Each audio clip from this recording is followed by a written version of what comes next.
right, good morning, two-stroke turbo fans. We are at it again. We're trying to revive our old Willys Jeepster wagon. You guys seem to really like this series on reviving this. Let me turn my furnace off here for a second. I've got my oil-fired furnace on. It's a little noisy. It runs the compressor and a big fan, and use the heat from not animals, but from cars. Drain the oil out of cars, and I put that into my waste barrel there. I filter it 5 times through a series of pumps, and it comes out that big red box up there. The shop keeps the shop really, really warm. It's not the most environmentally conscious, but I need that heat because I am cold and I don't like frost on my tools. So it takes the edge off. Where were we? Oh yeah, we were working on this 1951 Willys. It is not a two-stroke car. I hate to disappoint you. I know you guys really like two-stroke cars. I do too. We'll get to that later. Mess of wires here. This engine actually caught fire. It was a 6-volt positive system. We're converting it to 12-volt negative to bring it into modern times. The customer wants the old style, how should I say this? Old gauges. He wants the foot starter. He doesn't want that type of modern stuff. He wants the original engine, and I get it. That's cool. But we are upgrading to a 100 amp alternator. I now have a fuse block in here, 175 amp fuse block, so that we can run accessories and a fuse panel. And speaking of fuse panel, let me show you what's going on in here. So to have things like turn signals and radio or heater, or this car doesn't have a lot of that. It now has a new fuse panel, and if you look on the side there, let me show you, it has the ability to wire in pretty easily just about anything. So I've got a new turn signal unit mounted here on the dash with 4-way flashers to be safe. I have to figure out how to incorporate the old gauges. He wants those, and most of those are mechanical. And he still wants he doesn't want electric choke, he wants a manual choke. So he wants the foot starter down here, manual choke. He wants to keep it as original as possible, and I get that. So it makes it a little harder actually when you want to retain some of that stuff. So I've got, this car never had a fuse panel and now has a fuse panel. It has some safety equipment that will keep it from catching fire. It has a good alternator. It has a fuse, battery, that type of stuff. We're working on the carburetor as well. Oh, it has vacuum wipers. I think he wants to put in electric wipers. I don't blame him. Carburetor is here over on the bench. We talked last week. I didn't have this plunger. I went out and I bought a new plunger. For whatever reason, I was not getting any accelerator pump, and it was really hard to start the car. You could pump the pedal as much as you wanted, and you could not start it without starting fluid on a cold day. So I'm happy to say now I've got a little fluid or gas in the carburetor, and if I have the throttle closed and you look right here, see the fluid coming up through the accelerator pump? If I put the lid on here, it will actually shoot out that little tiny hole right there. Sometimes I put my thumb on there.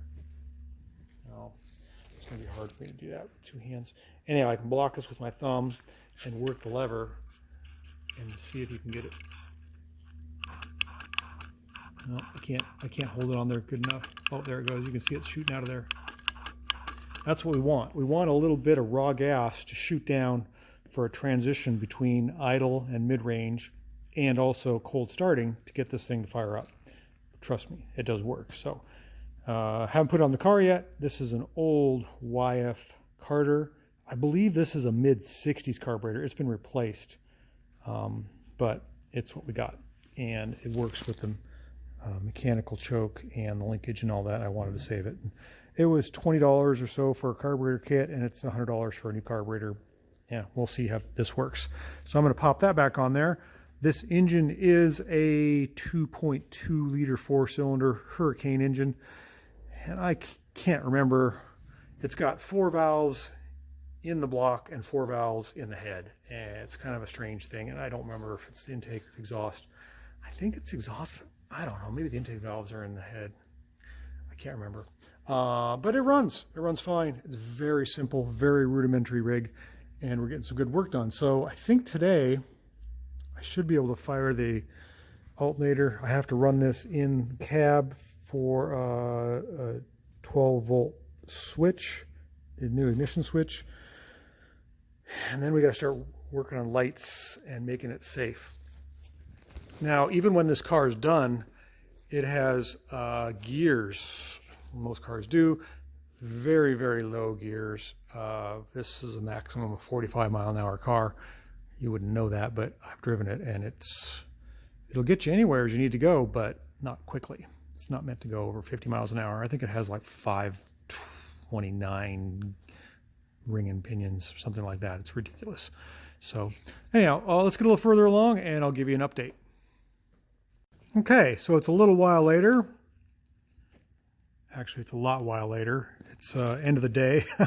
I've been fiddling on the electrical for this old Jeep for some time now. I think I got everything wired. It looks terrible, I know, but I've replaced all the wires, grounds, power lines, trying to get all the power to go to the right distribution area and make it safe, reliable, and carburetor's back together. I've tested it a little bit just by winging the throttle open, and it's got a little tiny bit of a squirt for accelerator pump. It's not what I would like. It's not a good long, raw fuel chute like a Holly or something, but it's what it is. I got the battery hooked up, nothing's smoking. I think I've got the alternator hooked up too to where it'll charge, I believe. Let's show you the inside here. I'm excited to try this thing out because it's worked on this thing all day. Brand new ignition switch, all new wires, which are still untidy, and a new fuse panel with just the basic alternator. The alternator has to be fused 20 amp for the exciter wire, so that's the only thing that's hooked up right now. But everything as far as making the car run should work. Oh, let's give her a try. There won't be any lights to come on. I don't have any idiot lights to tell when the key is on. I'm going to pump the gas. The gas pedal has nice modulation now. I'm going to pull the choke because it is still manual choke. Make sure it's in neutral. Clutch in. I'm going to turn the key and see what happens. Oh, that's right. Nothing will happen when you twist the key because that part of the ignition switch is not activated, and I just remembered that. You actually have to push the foot starter, which is here. So key is on, and instead of twisting the key, you hit the foot starter. The guy wanted that. The key does have that option. It's a GM. So let's hopefully, I'm going to push my foot in the clutch, just make sure it doesn't go anywhere. Oh, yes. Oh, and actually takes throttle now.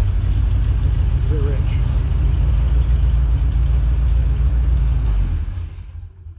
Oh, but it won't say run. Let's try again. Pull the choke out. The idle's pretty low. Push the choke in as far as it'll go without dying. Yes, sir. Oh, that's nice. No smoke coming out of any wires. I'm tempted to grab my meter and see what we got for voltage. Hopefully it's charging. I don't want to do that. Hold on. I hooked my meter up and look at that. We got 14 volts. It's upside down. I think you get the idea. What's on there? So we've got an alternator that's actually charging the battery 12 volt positive. I don't like having my positive terminal near the firewall. I think I'm going to get a battery that has reverse posts. Oh, I'm excited. If only I could honk the horn in excitement, but we don't have that. Let's see if it'll idle. No, too low. Got to work on that. Oh, yay. Well, I'm going to pretend the horn honks. All right. That makes me feel good. Now we just have to do the accessory stuff like turn signals, brake lights, horn, headlights. But now I can drive it out of the shop. My goal for today was to be able to drive this thing out of the shop, and I can do it. Yeah! Thanks for watching. Thanks for sharing all the pleasure and joy that I get out of this passionate type of mechanical experience.